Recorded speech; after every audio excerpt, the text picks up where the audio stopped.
दोस्तों नमस्कार। आप देख रहे हैं विजय तिवारी यूट्यूब चैनल और मैं हूं विजय तिवारी।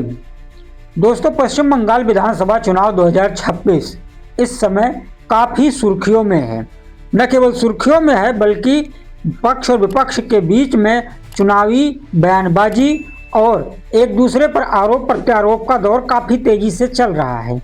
लेकिन पश्चिम बंगाल में आज हम जिस मुद्दे पे बात करने वाले हैं वो मुद्दा न केवल बहुत बड़ा है बल्कि अगर वैसा हुआ तो आप ये समझ लीजिए कि पश्चिम बंगाल की राजनीति पूरी तरह से न केवल बदल जाएगी बल्कि एक ऐसे दल का, एक ऐसे गठबंधन का उभार होने वाला है जिसके बारे में अभी आपको और किसी को भी अंदाज़ा नहीं होगा। 15 फरवरी मैंने आपको अपने थंबनेल में भी इस तारीख का जिक्र किया कि 15 फरवरी को कुछ बड़ा होने वाला है और वो क्या बड़ा होने वाला है आज इस वीडियो में हम उसी मुद्दे पर बात करेंगे। दोस्तों, 15 फरवरी को जो होने वाला है, अगर वैसा होता है जिसकी संभावना बहुत अधिक है और ये होने वाला है, तो आप ये मान लीजिए कि ममता सरकार के लिए न केवल अब जाने वाले दिन आ गए हैं बल्कि एक नए गठबंधन का कह लीजिए या एक नई तरह की राजनीति आपको पश्चिम बंगाल में होते हुए दिखेगी।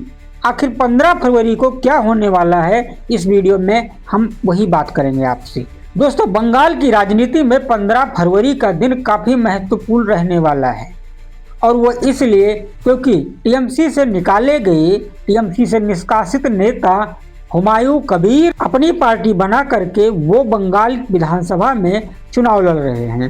उनकी पार्टी का नाम है जनता उन्नयन पार्टी।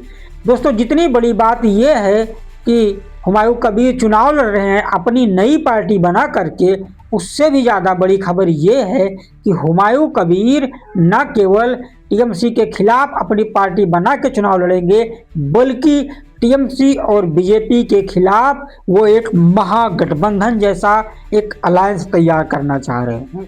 दोस्तों, ये जान के आपको हैरानी होगी कि हुमायूं कबीर ने ममता बनर्जी को निपटाने की पूरी तैयारी कर ली है।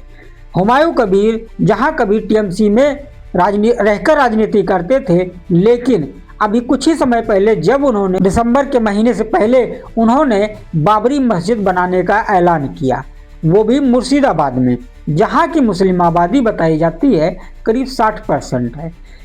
हुमायूं कबीर के मस्जिद बनाने के बयान से नाराज होकर ममता बनर्जी ने उन्हें टीएमसी से बाहर का रास्ता दिखा दिया और जब हुमायूं कबीर टीएमसी से निकाल दिए गए तब उन्होंने अपनी पार्टी बनाने का ऐलान किया और उसके साथ में उन्होंने बाबरी मस्जिद जब उन्होंने बनाने का ऐलान किया वहाँ पे, इसी के साथ वो चर्चा में आए और जिस दिन उन्होंने बाबरी मस्जिद का उद्घाटन किया था, उनके जो भी शिलान्यास किया था, उसी समय उन्होंने ये भी ऐलान कर दिया कि अब वो अपनी नई पार्टी बनाएंगे। बाबरी मस्जिद निर्माण को लेकर के वो चर्चा में आए और इस तरह से आए कि पूरे देश में इस खबर को जगह मिले, जिसका बीजेपी ने कई तरीके से विरोध किया। अब जो खबर आ रही है कि हुमायूं कबीर न केवल खुद चुनाव लड़ने वाले हैं अपनी पार्टी बनाकर बल्कि अब वो ओवैसी के साथ भी गठबंधन करेंगे। ये बड़ी खबर है दोस्तों। न केवल ओवैसी के साथ गठबंधन करेंगे बल्कि वो सीपीआईएम के साथ भी गठबंधन करेंगे। इसके साथ एक और पार्टी है जिसका नाम है आईएसएफ, उसके साथ भी हुमायूं कबीर गठबंधन करेंगी। दोस्तों, इस समय कई पार्टियों का गठबंधन मिला करके हुमायूं कबीर ममता बनर्जी और बीजेपी को हराने की बात कह रहे हैं। उनका कहना यह भी है कि वो तीसरा मोर्चा बना रहे हैं जिसकी ज़रूरत बंगाल विधानसभा चुनाव 2026 के बाद पड़ेगी और वो किंग मेकर की तरह नजर आएंगे। दोस्तों, बंगाल में मुस्लिम वोटर्स की संख्या जो बताई जाती है आंकड़ों के अनुसार करीब इस समय 30 से 35% या उससे ज़्यादा भी हो सकती है, क्योंकि 2011 में ही जनगणना हुई थी, उसके बाद जनगणना नहीं हुई है। हालांकि जो हाल अभी बताया जा रहा है कि 30 से 35% तक का आंकड़ा हो सकता है मुस्लिम आबादी का। ममता बनर्जी के चुनाव जीतने में अल्पसंख्यक वोटों का बहुत बड़ा योगदान रहा था और जिसके बलबूते ममता बनर्जी ने 2021 के विधानसभा चुनाव में 48% से ज़्यादा वोट पाए थे। 48% ज़्यादा वोट टीएमसी को मिला था बंगाल विधानसभा चुनाव 2021 में। वहीं बीजेपी की बात करें तो बीजेपी को 2021 विधानसभा चुनाव में 38% वोट मिले थे, यानी कि दोस्तों 10% वोट टीएमसी से कम मिला था बीजेपी को 38%, और उनको मिला था 48% कुछ, यानी कि करीब 10-11% जो है वोट उन्हें ज़्यादा मिला था। अब बड़ा सवाल ये है कि ये 10% वोट मायने क्यों रखता है। जहाँ पे 35 से 30% मुस्लिम आबादी हो वहाँ पर 10% वोट मायने रखता है दोस्तों, और वो भी तब जब असदुद्दीन अवैसी बंगाल में चुनाव लड़ने पहुंच जाएं, जो हमेशा मुस्लिम वोटर्स को रिझाने के लिए जाने जाते हैं, जबकि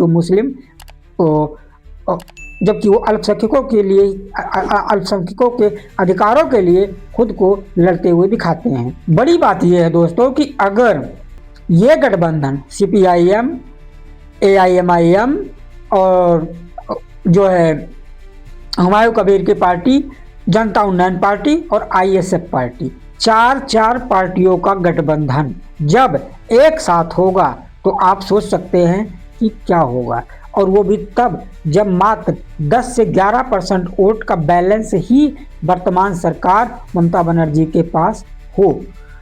ये चार पार्टियां मिलकर के क्या ये संभव नहीं है कि 10% या इससे ज़्यादा या इसी हिसाब से कुछ वोट परसेंट जो है अपनी तरफ आकर्षित करने में कामयाब हो जाए।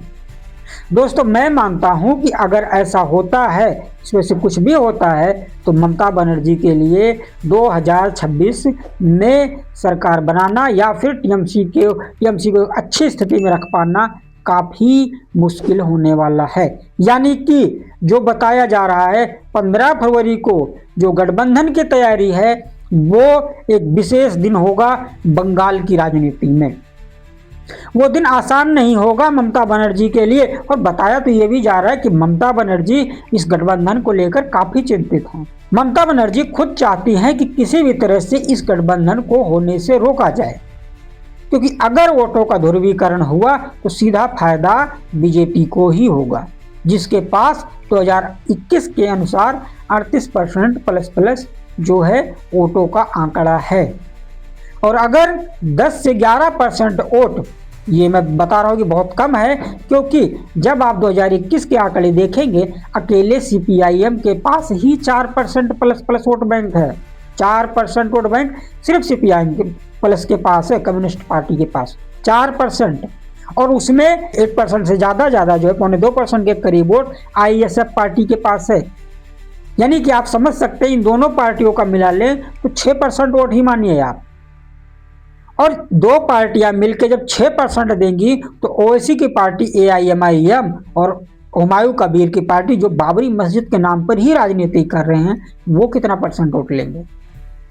यानी हम 2019 के ये आंकड़े को अगर देखें तो 6% वोट जो है वो एक अलग तरीके से अलग दिखने लगेगा आपको 2026 के चुनाव में। और दो पार्टियां यानी कि जो ओवैसी और हुमायूं कबीर की पार्टी है, ये जब चारों एक हो जाएंगी तो आप खुद सोचिए कि कितने परसेंट, जब वो भी मुस्लिम आबादी की संख्या 35 से 35% हो। मैं ये नहीं कह रहा हूँ कि कोई धर्म के नाम पे ही वोट देता है, पर मैं ये बस कह रहा हूँ कि धर्म की राजनीति होती है और धर्म के नाम पर चुनाव जीते जाते हैं, और ऐसा सभी पार्टियां कर रही हैं। तो जो 15 फरवरी को मैं बार बार कह रहा हूं कि जो 15 फरवरी को होने वाला है, जिस गठबंधन के बारे में ये चारों पार्टियां आपस में बात कर रही हैं, उससे कहीं ना कहीं ममता बनर्जी बहुत चिंतित हैं।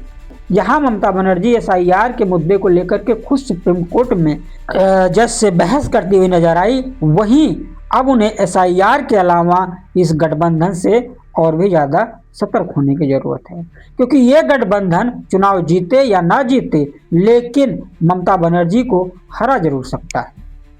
और यदि ममता बनर्जी हार सकती है, ये गठबंधन भी चुनाव नहीं जीतेगा, तो सरकार या फिर चुनाव जो जीतेगा वो होगी भारतीय जनता पार्टी। अब आप समझ सकते हैं कि ये 10% वोट की जब मैं बात कर रहा हूँ, जो 2021 के चुनाव में ज़्यादा था, एंटी इनकम्बेंसी भी हो सकती है ममता बनर्जी के खिलाफ। और जो आप मीडिया में देखिए हर एक जो है प्रदेश में जो चुनाव होते हैं उस हिसाब से भी देखा जाए एंटी इनकम्बेंसी जो है एक बहुत बड़ा फैक्टर होता है किसी भी चुनाव में। दोस्तों कई जगह पे ये भी चल रहा है कि ममता बनर्जी ने हुमायूं कबीर को अपनी पार्टी से निकाल करके अपनी पैर में कुल्हाड़ी मार ली। हालांकि ममता बनर्जी ने जब हुमायूं कबीर को निकाला था तब उन्होंने उसका कारण बताया था कि वो एक सांप्रदायिक व्यक्ति को पार्टी से बाहर निकाल रही हैं और वो जो है धर्म की राजनीति और इस तरह की राजनीति नहीं करते हैं, इसीलिए उन्होंने हुमायूं कबीर को पार्टी से बाहर टीएमसी से निकाल दिया था। लेकिन अब जो लोगों का कहना है वो ये कि हुमायूं कबीर को निकाल करके ममता बनर्जी ने गलती की। अब ये लोगों का मानना है और ममता बनर्जी के अपने तर्क थे कि उन्होंने जो किया वो अपने पार्टी के हित में किया, पार्टी के छवि को ठीक रखने के लिए उन्होंने ऐसा किया। लेकिन हुमायूं कबीर जो गठबंधन बनाने जा रहे हैं वो आप खुद सोचिए कि जब इतने ही परसेंट वोट ममता बनर्जी के पास ज़्यादा थे तो कहीं ना कहीं ममता बनर्जी की टीएमसी की राहें 2026 में मुश्किल होने वाली है। आपका इस मुद्दे पर क्या सोचना है आप कमेंट बॉक्स में ज़रूर बताइए। आज के लिए इतना ही और हमारे चैनल को सब्सक्राइब भी ज़रूर कीजिएगा। नमस्कार।